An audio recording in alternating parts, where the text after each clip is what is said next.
Hello, I'm Micks Mowers the Mower Man and welcome to my channel. In this video we're going to be working on this lovely Allett Kensington 20k lawnmower that Allett have sent me for purpose of review for video for repair.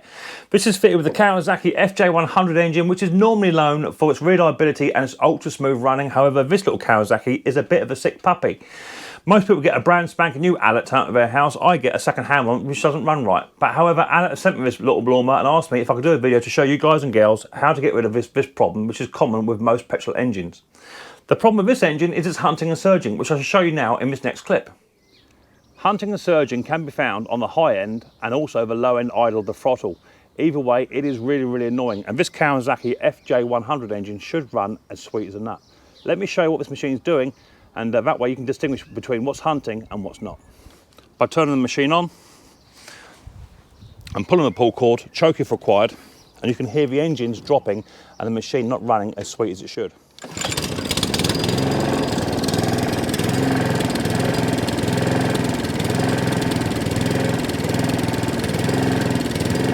So as you can hear, the revs are dropping up and down.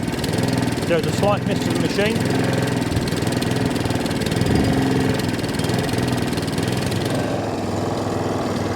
So on the top of a carburetor, you'll see that the arm is actually moving just here.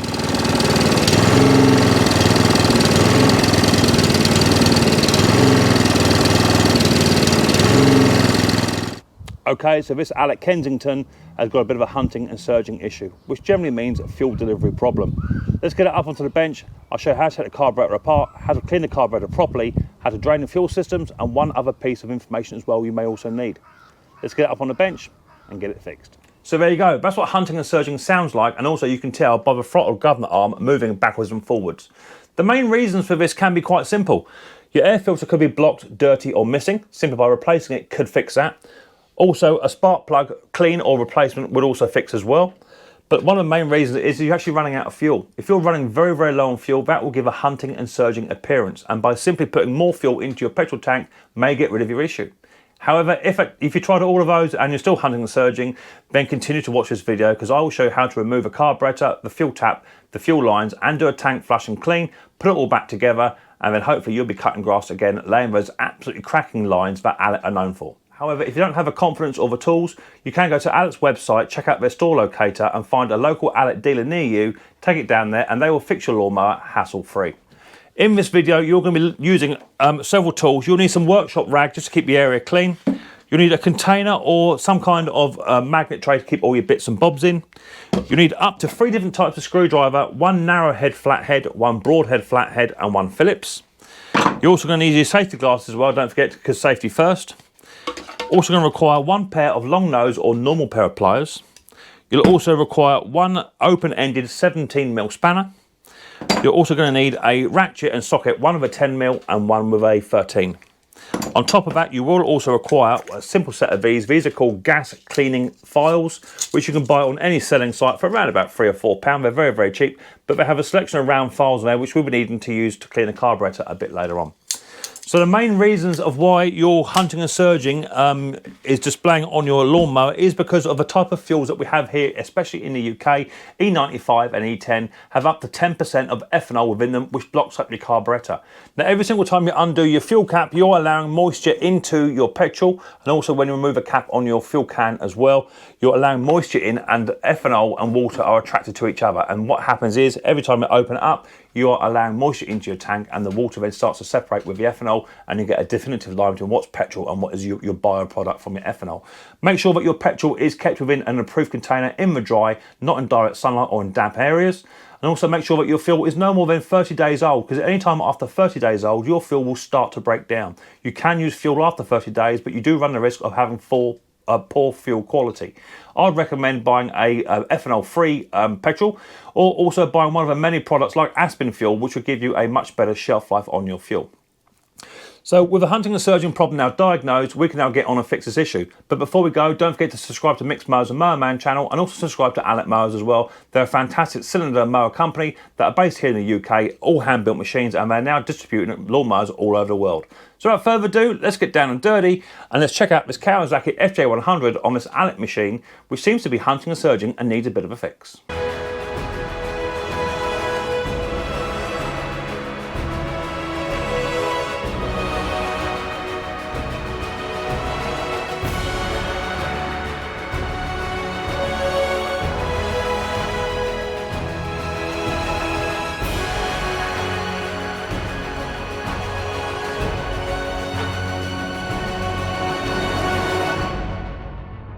Okay, so this fix can be done from the ground or from a tabletop. Just please bear in mind these machines are quite heavy, so if you don't want to put it up onto a tabletop to get up to your waist level, then just get someone to help you lift onto the table.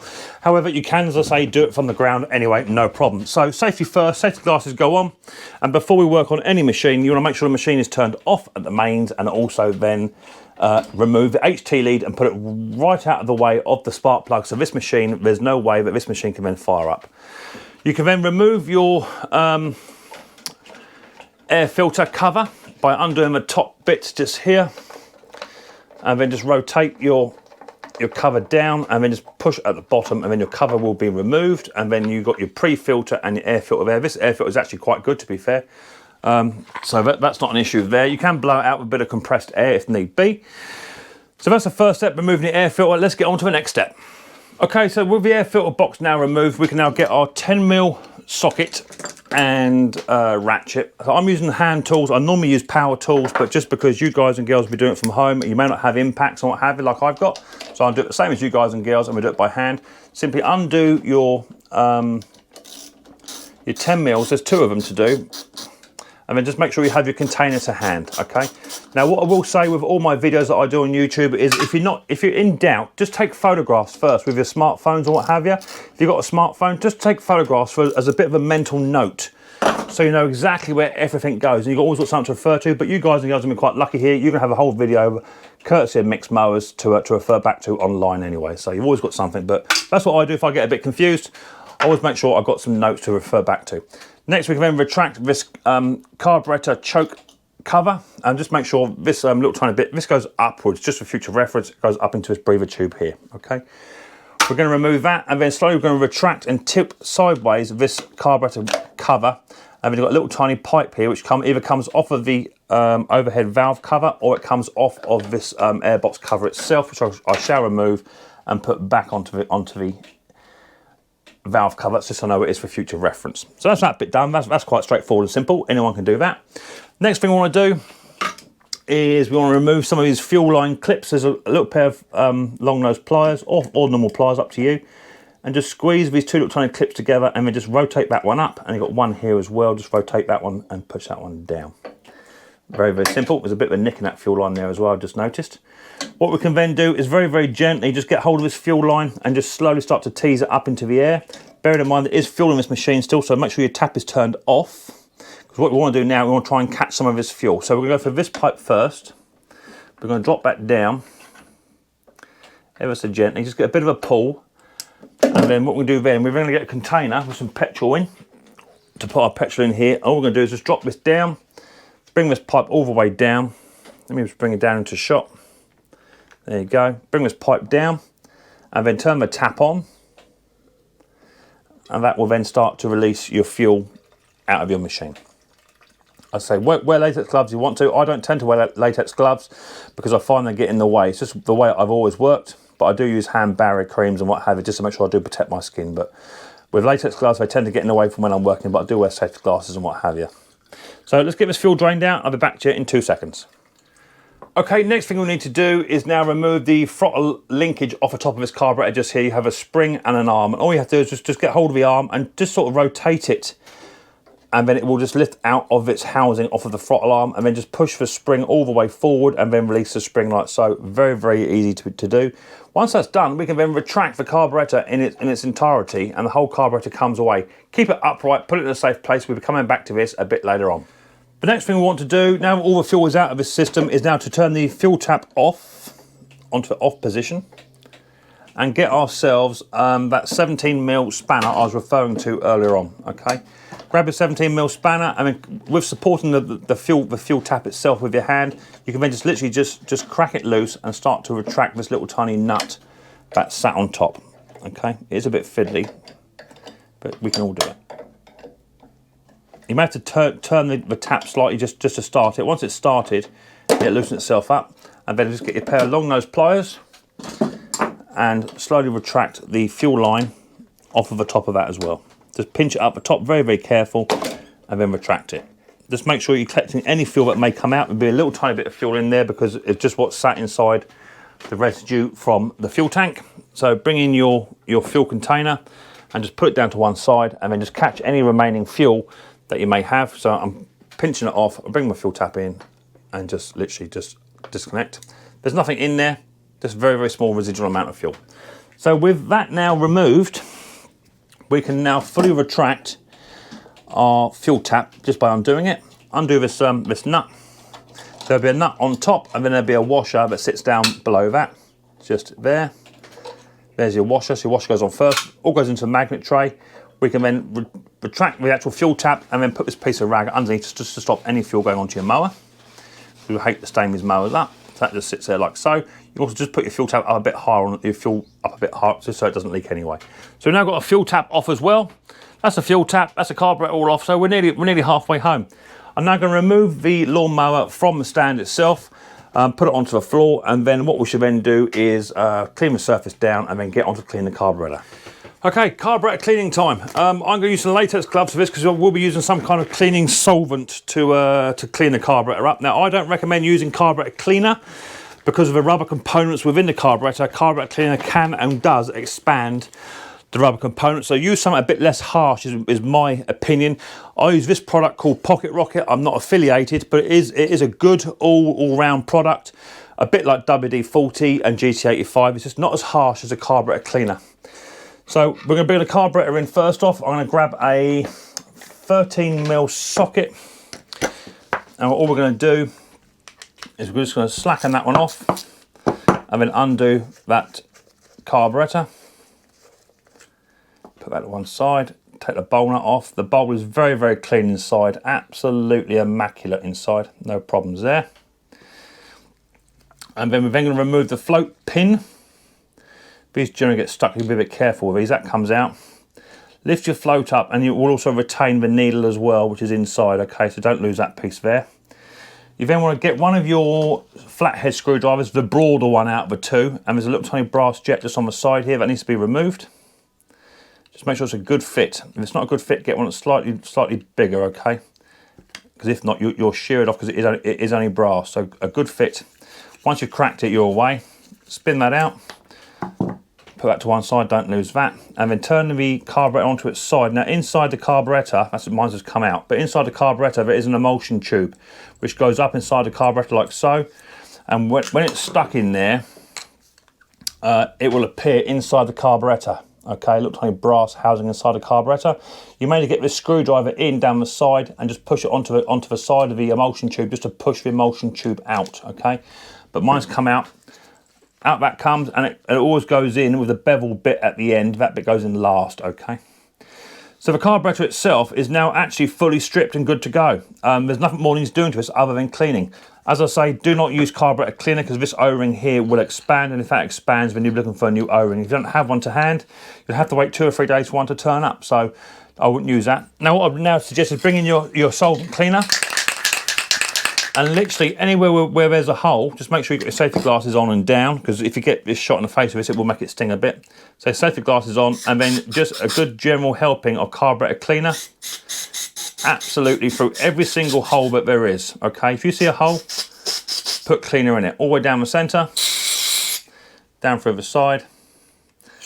Never look at the carburetor directly because it will shoot you in the face. So if you go in here and you're looking back, you're going to shoot yourself straight in the face, so I'll tip it away from you. One clean that way, and then looking down the hole, make sure I get it in the right place, and then tip it away from you, and just start to clean it all the way through. Every single orifice that there is, if there's a hole, spray it in there, okay? So a general clean all the way around. As I say, cleanliness is godliness when it comes to carburetors. If you're cleaning carburetors on a dirty work surface, you're only introducing dirty stuff back into your carb again. So make sure that all your work surface is clean. If it's not clean, then you're going to be in trouble, okay? There's a couple of jets just here need to be sorted out as well. So in goes the carburetor, in goes the solvent cleaner. One in there, and one just in there. And I'm happy with that, okay? So now I'm going to put that carburetor to one side. I'll lift my safety glasses up now. And here we have our emulsion tube and our jet that needs to be cleaned as well. I'm going to bring out my gas file tip cleaners. I'm going to go for the smallest one possible. And then literally these little tiny holes on this emulsion tube, they all need to be rimmed out. So just a bit of sideways pressure goes onto here. And all we're doing, if it's a bit too small, we'll go the next size up, okay? But you're not looking to take any material off, you're looking just to clean the edges. That's all we're looking to do. So every single hole that's on here needs to be cleaned. Once you have those all cleaned, you can then move on to clean them out with a solvent base as well.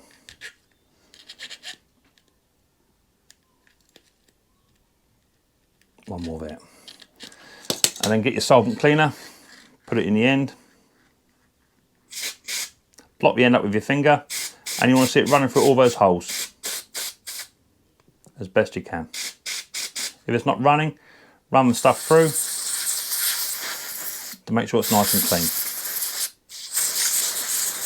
Okay, down through this end here, push it all the way through. Lovely. That's that one done, and then again you're going to bring your file tip cleaners in, and you're then just going to rim this one out as well. Bit of sideways pressure, and all we're doing is cleaning the side of the wall up on the jet. That's all we're doing. We're not actually making the hole any bigger. We're literally just cleaning the side walls up, just to bring them back to a factory spec. And then put your cleaner through.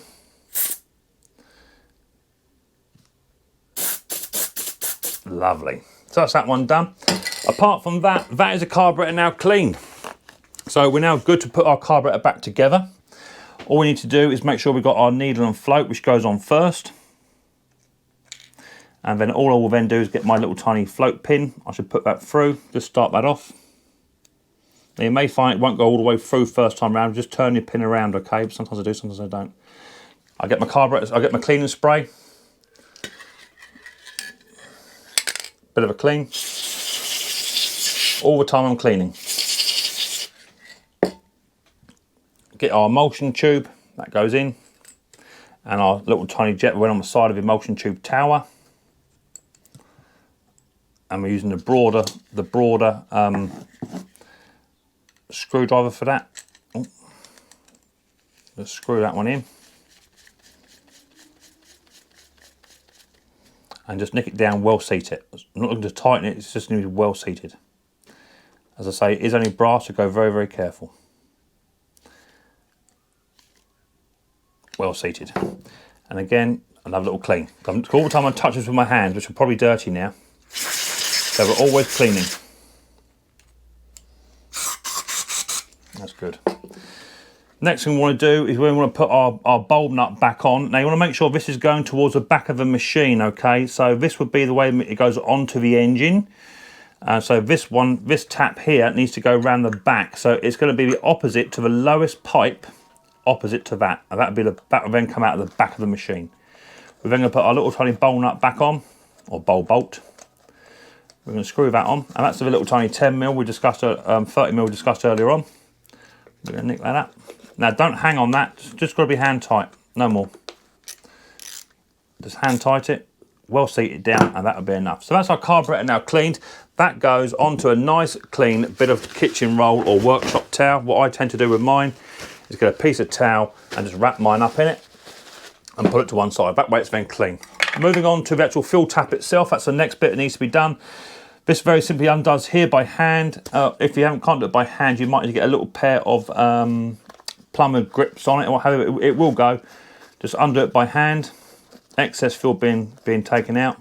That comes off. That can tip upside down. There may be water inside there. And then you've got a little tiny washer here, which is beveled. The beveled bit goes right at the bottom. The wider piece goes at the top. Okay, it sits on that orientation, not that orientation. Sit that down. Little tiny screen pops out as well, and another little clean inside there. There's a little tiny hole just there. So a good clean. And we're then going to put our little tiny screen on just on the kitchen roll and give that a clean as well. Lovely. That can then go back in. And then our washer can go back in with the narrowest side facing downwards. Tip our bowl over, give that a clean. Drain it out, and then just reseat that as well. Again, doesn't have to be done closely tight. If you do get a little tiny bit of a leak when you put it all back together, just give it a little tiny nick, just to do it up. So just well tighten that up, turn it onto its side, and then you want to turn your tap into the on position, and we've got a little tiny Phillips screw just here, which we're going to undo. Keep your finger here because there's a bit of pressure comes out, there's a spring just behind it, you see it move. Remove that spring, and then inside here is part of the tap itself. We're going to slowly remove it carefully. There's a little tiny O-ring on there, and this is why I don't use carburetor spray. There's a spring in there as well, which we need to retain. A quick clean inside there.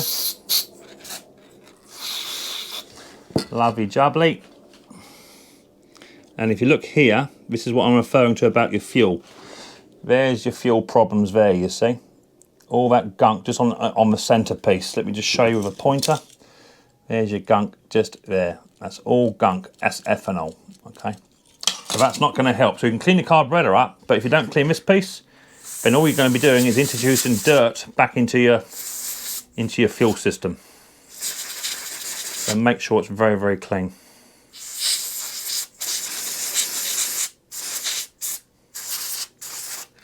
Well, I'm happy with that. So that little tiny spring can sit into there. There you go, please, Mr. Spring. And then all you've then got to do is just line the two slots up. This is slotted, that's slotted, and it will just sit in there like so. A little tiny bit of pressure just to hold it in place. Once you've got it in, you have to then well seat it. It'll go down all by itself. Once you get a bit of a wiggle, there it goes, it's gone down. Then grab your little tiny Phillips screw and just well seat that little tiny screw. If it's not in the right place, it won't go in. Well seat that, and then just try your tap, just turn it on and off. That's all working. And that's how you clean your fuel tap. Once your fuel tap's now clean, again, I'm going to get another bit of a blue shop rag. I'll put my fuel tap inside the rag, wrap it up, put it to one side. That way, when we now remove all our gloves and what have you, which is all dirty, we know that our carburetor and our fuel tap is now completely clean. So let me get tidied up, get the mower back on top again. I'll be back to you in 2 ticks. Okay, so the first thing we're going to do is put our fuel tap back on. Let's just undo that from the kitchen roll. Fuel tap's just got to sit up inside here. That's no drama, we can do that. We're going to bring in the spares and bits and pieces for it, and all it wanted was a washer, which goes on first. It's got to go that way around, Mick. Washer goes on first, followed by the 17mm nut on top of that. I'm just going to screw that down. I'm just going to hold that in place. Not going to do it up just yet. Just going to nick it down just so it's actually just bitten, okay? Because we want to move a few bits about a bit later on. Next what we want to do is bring our carburetor in. Okay, carburetor time. What you need to do here, you need to hook up your governor spring, which will go on the little tiny slot just here, and then the governor arm goes on in the hole there. But you can't do that until it's actually on the 2 studs, engine studs, okay? So what we're going to do is we're just going to slowly fit that onto the engine studs, just so it's in place. And then you grab your governor arm, you just put it into a hole, tilt it back, that's in, and then grab your spring, holding your throttle open, and just grab your spring and put it on. It's as simple as that. It just feeds itself on. Okay, so we're happy with that.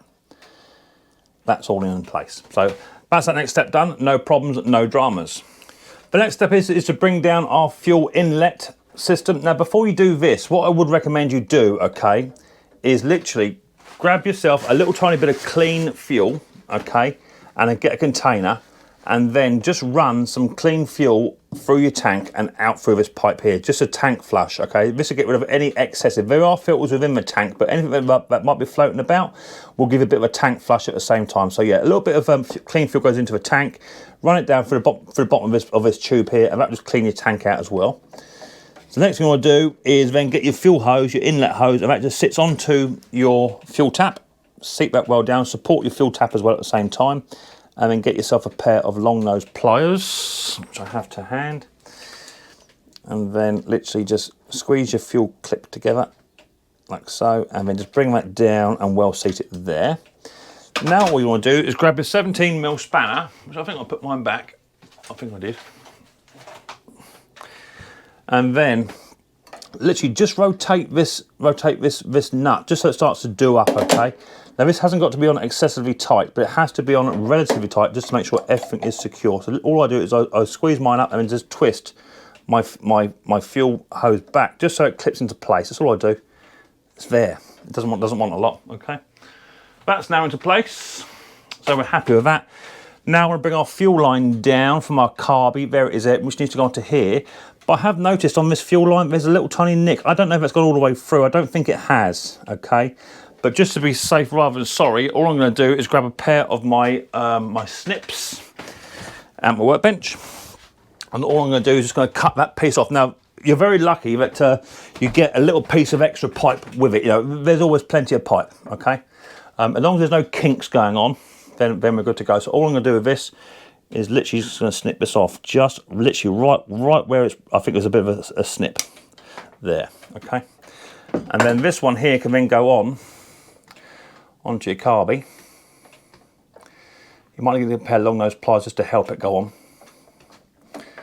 But once you get it started your way, get your pair of long nose pliers and just help that go on. Just pinch it, don't damage it.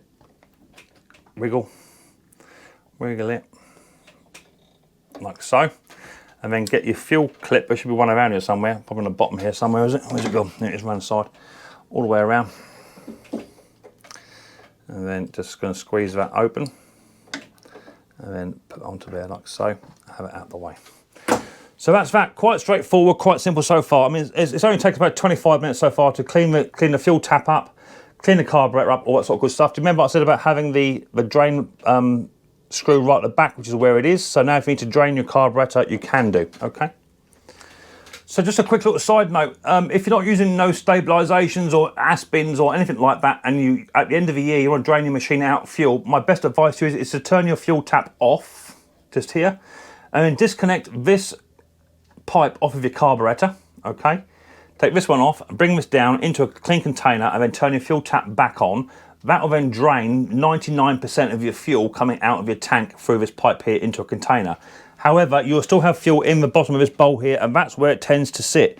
And simply by unscrewing this little tiny ring on here, which I showed you before, just by unscrewing that off of your mower, at the end of the season, drain all your fuel out with your fuel tap turned on. There will be absolutely no fuel inside your machine come next year. And just remember to put it back on before you start away. But that's how you drain all the fuel out of the system. Therefore, there's nothing left in here. However, there's still a little tiny bit left in this carburetor. And what you may want to do is just undo this screw and drain all the excess fuel via this screw here as well. That way, come next season, when you're ready to start mowing again, you'll have a completely fresh, clean system to work with. Brand new fuel going in, not the fuel we saved from last year. And then you'll be able to start your machine up with no problems at all. Okay, so we're nearly there. What I'm now going to do is I'm now going to put my HT lead back round towards my spark plug. So I'm going to put air covers back on now. I want my carburetor box to go on, and it goes on this way up, okay, with a little tiny bit channel come up here. And that's the bit that clips onto that little tiny pipe we had off the overhead valve cover earlier on. Bring it over once it's connected and just sit it over the two engine studs, and it just sit in there just like so. Lovely. We're then going to get our choke carburetor cover with a little tiny bit that goes up here, up into this section here. Just going to slide that on into place. We're then going to grab our two 10mm and just start one off. Just get it started just so it holds it on place, and then grab the other 10mm and just start that one off. And then just with a little tiny socket, just going to start them all the way down, just to kiss them down into place. There's one. There's a second. And I'm then going to change it over to a ratchet, just to snug them down. Again, nothing on these machines needs to be done up as if you're hanging on it, okay? This just needs to be just snugged up and kissed up. That's what it needs to be. Just need to treat this machine with a bit of love. So that's that one nicked up, and then let's go for the next one. That's that one done up. That's good. Just check your choke is working, which it is on mine, no problem. We're then going to go for the air filter and pre-filter. Air filter sits inside, just like so. It sits it there, and then all this does here, this just sits, there's a little tiny slot underneath here. This then sits just on that slot just there. All we're going to do is push it all into in one movement, push it in, and then do up this little tiny screw up the top here. We're going to do that all the way up. Done. Make sure all the airbox is all on where it should be. That's it, pushed in tight. Your HT then can go back on. The machine is still safe because I'm still working on the machine. We can then just push your HT back onto the spark plug. You'll hear a click eventually. There it goes, and that's on. That's that. Right, so the machine, as far as I'm concerned, has now had a carburetor clean and a fuel tap clean. We've had a tank flush as well if you put fresh fuel all the way down through. We've made sure that the governor arm and spring has been attached back to the carburetor. Everything has been put back into where it should be and nothing is missing. I've got no spare parts in my parts tray, and that's one advantage to using a parts tray, is if you take something apart and you've got a spare washer or a spare nut left over, you know you haven't put it back together right. So follow that little way. Next thing we're going to do is we're going to take the machine back outside now, and we're going to fire it back up, put some fresh fuel in, make sure we have no fuel leaks. If we have, might have to do just do a few bits up or tighten a few nuts down or what have you, but as long as there's no fuel leaks, we can then go forward and start the machine up. There should be no way of having to adjust the carburetor at this time because we haven't actually changed any of the adjustment at all as of yet. This is all done on the throttle, but hopefully we won't have to adjust that. If we do, I'll show you how to do that. But fresh fuel in, meet you outside, and we'll go for a fire up. Okay, so now the Allett Kensington 20K has now been sat on the lawn for about 5 minutes. I've turned the fuel tap to on just to make sure that we get no fuel leaks coming through and there's nothing coming through at the bottom of the bowl or anywhere else on the machine. I have put a full cord back on up the top here where it belongs because I have been working on the machine and it was right in the way when it's just here. So I'm now going to turn the machine on, and what we're looking for is for the machine not to hunt at the lower end of revs and not to hunt at the top end of revs, and just a smooth all-round running action. What you may have to do is put a little Phillips screwdriver just behind here just to bring some fuel down to your carburetor. You may get a bit of rough running just as the machine starts to fire because it is putting fuel through. So just be mindful just to flood your carburetor first. Once you've done that, do it a little tiny screw back up and then you should be good to go. Let's fire it up and let's have a look, see if we haven't fixed the hunting and surging at the lower end of the revs and also at the higher end of revs, and a lot more smoother running, which is what this Kawasaki FJ100 engine is known for.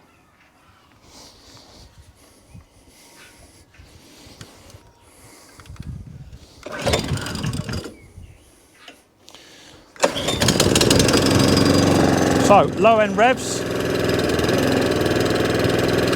no hunting and surging. Top end revs, no hunting and surging.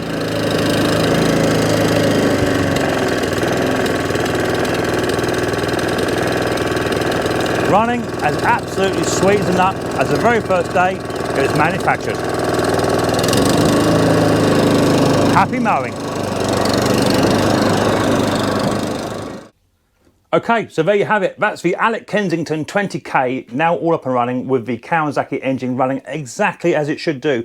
No hunting and surging at the low end, no hunting and surging at the top end, and running as smooth as what they're renowned for. The Allett Kensington, amongst other Allett machines, are renowned for their fantastic running ability and also for cutting those absolutely crisp lines that you would find in your lawn, which are a cut above the rest. That machine was sent to me free of charge from Allett for purpose of review for repair video only, and we'll be having it back very, very shortly. I will miss it, but hopefully there'll be more videos coming from myself and Allett very, very soon. If you like this little episode of Micks Mowers and Mower Man, don't forget to hit the subscribe button, whack your bell, set notifications to all, that way you'll be told next time I upload another video, and don't forget to subscribe to Allett Mowers as well. I look forward to the next episode of Micks Mowers very, very soon, but until then people, don't forget, much more importantly, take her easy.